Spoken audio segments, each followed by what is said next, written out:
İnkişafdan qalmış hamiləliklərdə həm qadın faktoru, həm kişi faktoruna mütləq toxunmaq lazımdır.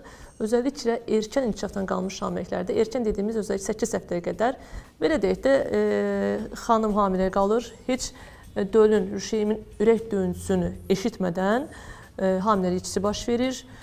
Ultrasəs müayinəsində bu kisə görülür ya görülmür. Və biz bu dönəmdə olan inkişafdan qalmaları çoxluq genetik faktorlara bağlayırıq. Genetik faktor deyəndə əlbəttə ki, burada tək qadın rol oynaya bilməz. Bilirsiniz ki, bizim xromosomumuz 46 xromosom var və bunun 23-ünü atadan, 23-ünü də anadan alırıq. Demək ki, həm atadan, həm anadan alınan xromosomlar normal olmalıdır, yəni gen normal olmalıdır. Burada əgər atadan və ya anadan hər hansı bir genetik problemli spermatozoid və ya yumurta hüceyrə olarsa, aydın məsələdir ki, normal rüşeyim, normal döl olmaz, normal hamiləlikdə təqib aparılmaz. Niyə? Çünki bədən ümumiyyətcə canlı orqanizm elə bir şeydir ki, bu Allahın yaratdığı bir möcüzə də deyə bilərik, öz türünü, öz növünü saxlayır. Problemli bir hamiləlik varsa, bədən onu atmağa çalışır.